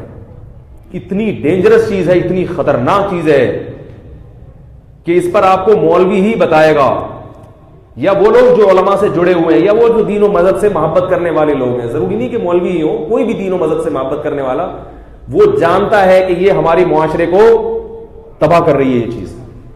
اس کو وومن رائٹس سے تعبیر کیا جاتا ہے, خواتین کے حقوق, ان کو بھی جاب کا حق ہے. خدا کی قسم خواتین کے حقوق کا بیڑا غرق ہو جائے گا مستقبل میں. اب تک جو ہمارے معاشرے کا کلچر چل رہا ہے, آپ کے 4 بیویاں بھی ہوں, آپ کے درجنوں بچے بھی ہوں, ساری ذمہ داری کس کے کندھوں پہ آتی ہے؟ مرد کے. وہ دن رات ایک کر کے اپنی بہنوں کو بھی کھلاتا ہے, اپنے بیوی بچوں کو بھی کھلاتا ہے. نہیں کھلائے گا اس کو تانے سننے کو ملیں گے. عورت گریبان پکڑ لیتی ہے شوہر کا. کتنے مزے سے ملکہ اور شہزادیوں کی طرح عورتیں ہماری گھروں میں الحمدللہ کھاتی ہیں, اور مرد کیا کرتے ہیں؟ سارا دن محنت کر کے ان کو کھلاتے ہیں. یہ جو جاب کا ریشو خواتین میں بڑھ رہا ہے, اس کا نقصان کیا ہوگا؟ مرد کیا ہو جائیں گے آہستہ آہستہ؟ اپاہج, چسکے لگ جائیں گے مرد کو عورت کی آمدن کے. اور اب یہ چسکے لگنا شروع ہو گئے. اب لڑکے کہہ رہے ہیں کہ ہمیں بیوی چاہیے جاب والی, کیونکہ ایکچولی گزارا نہیں ہو سکتا اور مہنگائی بڑھ رہی ہے, اور ایکچولی مسئلہ ہے کہ ابھی یہ ہو رہا ہے ڈرامے بازی. جتنی مالی فراوانی اس دور کے انسان کو ہے, اس سے پہلے کبھی بھی اپنے باپ دادا سے پوچھو, ان کو یہ چیزیں نہیں ملتی ہوں گی جو آپ کو مل رہی ہیں. علماء سے سبق سیکھو. کتنی تھوڑی تھوڑی آمدنیوں میں کتنی بڑی بڑی فیملیوں کو الحمدللہ کھلاتے ہیں. اللہ برکت دیتا ہے مال میں جب اللہ کے طریقے کے مطابق چلو گے, اور اگر بیوی سے کمانا شروع کر دیا اللہ مال کی برکت چھین لے گا. میں حیران ہوتا ہوں ان کے منہ میں نوالا کیسے اترتا ہے. ایک خاتون نے کہا میرا میاں, میری ساس کہہ رہی ہے کہ کماؤ, جاب کرو, جاب کرو. ساس کہہ رہی ہے جاب کرو, کیونکہ بیٹا اپنا گھر بہت ضروری ہے. اس آمدن میں جو میرے بیٹے کی آمدن ہے اس میں ہم اپنا گھر نہیں بنا سکتے. میں پھر میٹر, میرا مولانا طارق جمیل صاحب بڑے اچھے اخلاق والے ہیں, ان سے کہتا ہوں اخلاق کے لیے ان کے بیان سنا کرو, وہ ایسی جذباتی باتیں نہیں کرتے. لیکن میرا میٹر کیا ہو جاتا ہے؟ شارٹ ہو جاتا ہے. پھر میں فون پہ کھری کھری سناتا ہوں تو پھر وہ بعض عورتیں بھی ڈر جاتی ہیں, مر بھی ڈر جاتے ہیں, تمیز سے بات تو کریں بھائی. میں نے ان سے کہا اپنی ساس سے بولو میں نہیں کماؤں گی. بات آ رہی ہے سمجھ میں؟ وہ کہہ رہی پھر وہ طلاق کی دھمکیاں دے رہے. میں نے کہا ان سے بولو دے دو طلاق. عورت کا شادی کا بنیادی مقصد ہی ہے کہ اس کے نان نفقہ پورا ہو. جب اس کمبخت وہی نہیں اٹھا رہا تو نے اس کے ساتھ رہ کے کیا کرنا ہے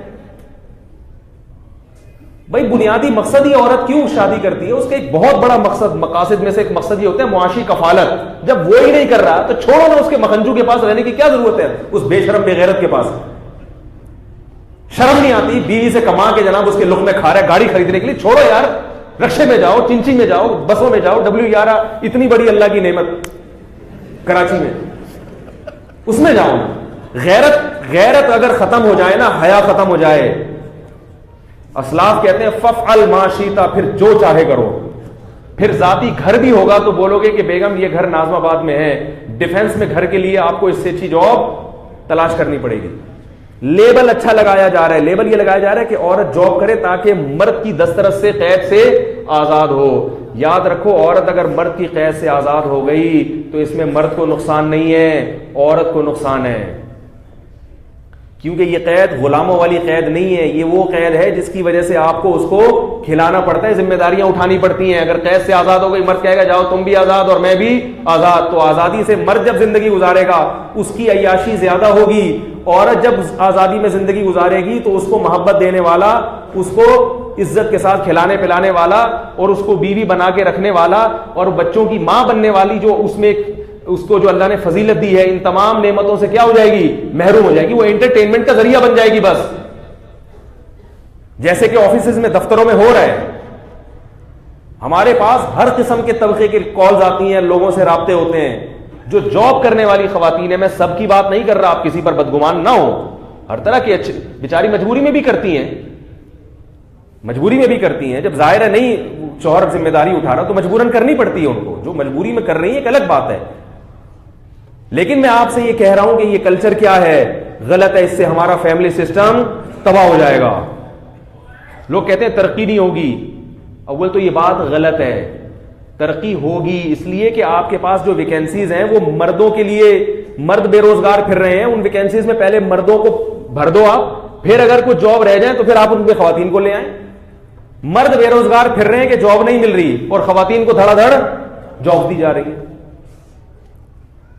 مجھے یاد ہے میں پہلے جایا کرتا تھا گلشن معمار, آج سے 15-20 سال پہلے, تو ایسے کوئی نظر نہیں آتی تھی سزوکیاں جس میں لڑکیاں بھر بھر کے جا رہی ہوں جاب کے لیے. اب ہم جاتے ہیں تو سزوکیاں میں جو ورکرز ہیں بیچاری فیکٹریوں میں جاب کرنے والی, گاڑیاں بھری ہوئی ہوتی ہیں. صبح صبح لڑکیاں گھروں سے کیا کر رہی ہیں, ان کا کام کیا ہے, فیکٹریوں میں جا کے بوتلوں کے ڈھکن لگانا, پیکنگ کرنا. یہ گھٹیا کام ان عورتوں سے لیے جا رہے ہیں جو بیچاری گھروں کی زینت تھی, جو پردے کے ساتھ بھائیوں کی جو ہے نا وہ ان کی حصار میں رہا کرتی تھی, اور بھائی ان کے نکاح کی فکر کیا کرتے تھے, عزت کے ساتھ رخصت کر دیا کرتے تھے. یہ کس کی زینت بن گئی؟ فیکٹریوں کی. اور فیکٹری کے مالکان لڑکیوں کی جاب کو لڑکوں پر ترجیح دیتے ہیں, اس لیے کہ لڑکیاں کم پیسوں میں کام کرنے پر آمادہ ہو جاتی ہیں, جاب کرنے پر آمادہ, تنخواہ کم ہے, اور پھڈے بازیاں اس میں کیا ہیں, کم ہیں. اور ان کے جو ہٹ حرام اپاہج بھائی پڑے ہوئے ہیں, وہ کیا, وہ گھر میں وہ بیٹھ کے سگریٹ پی رہے ہیں, وہ چرس پی رہے ہیں, وہ سٹے لگا رہے ہیں. اور فیکٹری کا مالک صرف اپنے نفع کی لالچ میں کہ میں ترقی کر سکوں, اور انٹرٹینمنٹ کے بھی تو مواقع ملیں گے نا اس کو. میں اس فیکٹری کے مالکان پر مجھے اعتراض نہیں ہوتا, مجھے ان بھائیوں پر اعتراض ہوتا ہے جو اپنی بہن کو صبح صبح جاب کے لیے فیکٹری میں کیا کر رہے ہیں, بھیج رہے ہیں. اتنے گھٹیا کام آپ اپنے گھر کی عورتوں سے لے رہے ہو یار. تعلیم کے شعبے میں کہ میں خلاف نہیں ہوں, چلو ڈاکٹر بن جاتی ہو یا کوئی اچھے ایسا کام جو خواتین زیادہ اچھا کر سکتی ہیں, میڈیکل کے بعض شعبے ایسے ہیں جہاں خواتین کی ضرورت ہے. آپ نے ان کو فیکٹری میں کیا کرا دیا, کس کام پہ لگا دیا؟ وہی عورت جب گھر میں اپنے شوہر کی خدمت کرتی ہے تو یہ ظلم ہے, اپنے بچوں کی خدمت کر رہی ہے تو ظلم ہے. وہ فیکٹری میں جا کے اس کی خدمت کر رہی ہے, اس کا کچھ بھی نہیں لگتا, اس کے لیے جناب وہ سارے کام کر رہی ہے وہاں جا کے. یہ عورت کے ساتھ ناانصافی ہے, یہ عورت کے حقوق کے نام پہ عورت کے کا دیوالیہ ہے, یہ اس کی عزت کا جنازہ نکال رہے ہو آپ. اور یاد رکھو اگر ہمارے حکمرانوں نے اس پہ ابھی کنٹرول نہیں کیا تو ہمارا ملک یورپ کی طرح تباہ و برباد ہو جائے گا. ان کی ترقی کو مت دیکھو, ان کے خاندانی نظام کو دیکھو کہ تباہ و برباد ہو گئے ہیں. وہ عورت ترستی ہے وہاں مرد کی محبت کے لیے, اسے مرد کی محبت نہیں ملتی. ہماری عورتیں خدا کی قسم عیاشی کر رہی ہیں گھروں میں. وہ ہمارا میڈیا ہے جو ایک نیگیٹو پہلو کو اچھال کے پوری دنیا میں گھما دیتا ہے. ہمارے ہاں الحمدللہ اب بھی عورت کے حقوق کا تحفظ کیا جاتا ہے. تو اس لیے یہ باتیں سمجھ میں کب آئیں گی؟ جب آپ تقوی اختیار کرو. اگر تقوی اختیار نہیں کرتے تو پھر بے شرم بن کے بیٹھ جاؤ گھر میں.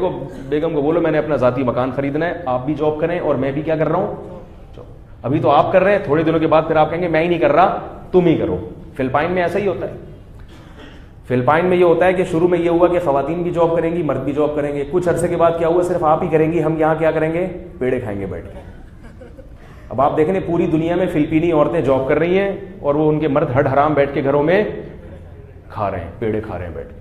تو یہی ہمارے ہڈ حرام بھی ہو جائیں گے فیوچر میں, یہ یاد رکھو. اگر اس پہ کنٹرول نہیں کیا, غیرت مند بنو. غیرت مند آدمی کس بات کے ہو, اللہ کے بندو, آدمی بنو. آدمی شرط لگاؤ کہ میں ایسی لڑکی سے شادی کروں گا جو جاب نہیں کرے گی, مجھے ہوم میکر چاہیے, گھریلو لڑکی چاہیے, گھر میں میرے بچوں کو پالے ہو, گھر سے نکلے مجھ سے پوچھ کے. میں یہ نہیں کہہ رہا چارپائی سے باندھ دیں آپ اس کو,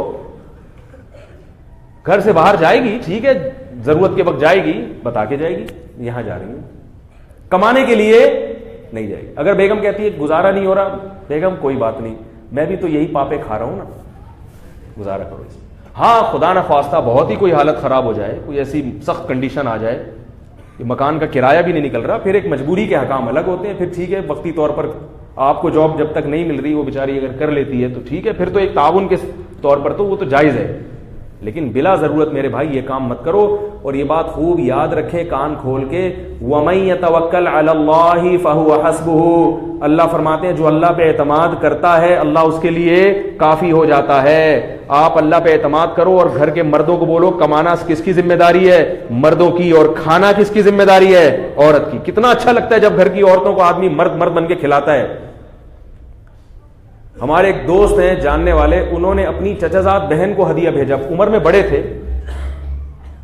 تو چچازاد بہن کی شادی ہوئی تو انہوں نے بڑا بھاری بھرکم ہدیہ بھیجا. تو ہمارے کیونکہ میرے ان کے گھر میں کچھ سلام دعا ہے, تو ان کی جو چچازاد تھی ان کا کیس میرے پاس آیا. انہوں نے کہا کہ یہ اتنا بڑا ہدیہ انہوں نے بھیجا ہے کہ بھائی یہ میں نہیں لے رہی. تو اس چچازاد بھائی نے, جو عمر میں کافی بڑے تھے, جیسے ہوتے ہیں نا خاندان کے بڑے, انہوں نے کہا یہ آپ کو لینا پڑے گا کیونکہ بھائیوں کا کام بہنوں کو کھلانا ہوتا ہے. نہیں, اس نے جو ہے نا معاوضہ دے رہی تھی وہ کہ نہیں اس کے کچھ پیسے لے لیں. اس نے کہا بھائیوں کا کام بہنوں سے کھانا نہیں ہوتا بلکہ کیا ہوتا ہے, کھلانا ہوتا ہے, پیسے نہیں لوں گا. یہ غیرت کے خلاف. اس قسم کے لوگ, مجھے بڑا اچھا لگا ان کا, حالانکہ سگی بہن بھی نہیں ہے. مجھے یہ اتنا اچھا لگا, میں نے کہا دیکھو تھوڑے تھوڑے لوگ غیرت مندی الحمدللہ مارکیٹ میں ابھی شارٹ ہوئے ہیں مگر ختم نہیں, شارٹ ہیں مگر ختم. کھلانا سیکھو کیونکہ مرد کی ذمہ داری کھلانا ہے, اس لیے جب وہ کھلائے گا تو اللہ اس کی آمدن میں برکت دے گا. اچھا لگتا ہے جو غیرت مند آدمی تو کھلا کے مزہ آتا ہے اس کو, کھلاؤ بھائی. اور یہ کھا رہا ہے بیٹھ کے, ادھر سے بہن کی آدھی جائیداد وہاں سے لے لی, آدھے سے بیوی کا مہر جو ہے نا ادھر سے کھا گیا, ادھر سے یہی ہو رہا ہے. نہ وراثت دے رہے ہیں اس کو, اور بیگموں کو ٹوپیاں کرا کے جو پیسے لے رہے ہیں نا آج کل کے مرد. بیوی کو جب وراثت اول تو ملتی نہیں ہے بھائیوں سے, اس کے بھائیوں سے. اگر مل جائے تو پتہ ہے کیا ہوتا ہے, سب سے پہلے شوہر آ جاتا ہے. بیگم سنا ہے تمہیں 10 کروڑ روپے ملے ہیں تمہارے ابا کی طرف سے, تو ایسا ہے کہ اگر تم یہ مجھے دے دو, اگر تم یہ مجھے دے دو تو پھر یہ ہوگا کہ جو پروفٹ ہوگا آدھا تمہارا آدھا میرا. میں خواتین سے کہتا ہوں جب آپ کو اپنے ابا کی طرف سے وراثت ملا کرے تو شوہر کو پیسے دینے سے پہلے مجھ سے مشورہ لے لیا کریں, شوہر کو پیسے نہ دیا کرو. غیرت مند ہوگا تو وہ کہے گا بیگم مجھے دینے کی ضرورت نہیں ہے. اللہ میرے والد صاحب کی مغفرت فرمائے, ہماری والدہ کے پاس کبھی پیسے آتے تھے نہیں, ہمارے والد صاحب کو پتہ ہی نہیں ہوتا تھا, وہ اپنا خرچہ پورا کرتا ہے. ہمارا بھی الحمدللہ یہی حال ہے. میں کوئی اتنا بڑا نیک آدمی نہیں ہوں, لیکن اللہ کا شکر ہے ہمیں بھی نہیں پتا ہوتا کیا آ رہا ہے وراثت میں, کس کو کیا مل رہا ہے, ہمیں نہیں پتا. بھائی ہماری ذمہ داری ہے پوری کرنا, ہمیں کیا اس کے پاس پیسے ہیں نہیں, ہمیں اس سے کیا غرض ہے بھائی. تو بیوی کے پاس جتنے پیسے ہوں پوچھا بھی نہیں کرو, بیگم تمہارے ہیں مجھے کیا, میں تو اپنی ذمہ داری پوری کروں گا. وہ خود سے اگر دل بڑا کر کے کہہ دے کہ یہ 25 کروڑ آپ لے لیں, میں آپ کو ہدیہ دینا چاہتی ہوں, بہت اچھی بات ہے, شوہر کو ہدیہ دے رہی ہے, اتنے نیک آدمی کو ہدیہ دے رہی ہے بھائی, لیکن اس کی مال پہ نظر مت رکھو. میں نے دیکھا ہے کہ جب سسر کا انتقال ہوتا ہے تو بیوی کو وراثت کی اتنی فکر نہیں ہوتی جتنی داماد کو فکر ہوتی ہے. بیگم تمہارا حصہ تمہارے بھائیوں نے کھایا کیوں ہے؟ بیگم میں نے مفتی طارق مسعود صاحب کا بیان کیا ہے کہ سنا ہے کہ وراثت فوراً تقسیم کر لینی چاہیے. تو بھائی مفتی طارق مسعود صاحب کا جو بیان ہے وہ تو اس لڑکی کے حق میں ہے نا, کہ وہ اس کے بھائیوں کے لیے ہے کہ بھائی اپنی بہن کو وراثت دو, داماد اور بہنوں کے لیے تھوڑی ہے وہ, تمہیں اس سے کیا غرض ہے بھائی. ہاں اگر بیوی آپ سے کہہ رہی ہے کہ آپ میری طرف سے فائٹ کریں, وہ خود آ کے آپ کو کہہ رہی ہے, وہ خود کہہ نہیں رہے, آپ اس کو پن کر رہے ہیں بار بار جا کے, اس کا مطلب آپ لالچی ہیں. تو عورت کے مال پہ نظر, غیرت کے ساتھ زندگی گزارو, بھوکے پیاسے رہو گے لیکن خدا کی قسم مزہ بہت آئے گا لائف اسٹائل. غیرت مند آدمی بھوکا بھی ہوتا ہے تو مزے میں ہوتا ہے, اور بے شرم آدمی پیٹ بھر کے بھی مصیبت میں ہوتا ہے. وہ صحیح بتا رہا ہوں. اور غیرت کے ساتھ بھوکا رہنے کا جو مزہ ہے وہ بے غیرت بن کے کھانا کھانے میں نہیں ہے. کاش یہ بات ہم سب کی سمجھ میں آ جائے. تو غیرت کے ساتھ بھوکا رہو, یہ بہتر ہے بنسبت بے شرم بن کے پیٹ بھر. اللہ ہم سب کو عمل کی توفیق عطا فرمائے. سبحانک اللہم و بحمدک نشہد ان لا الہ الا انت نستغفرک و نتوب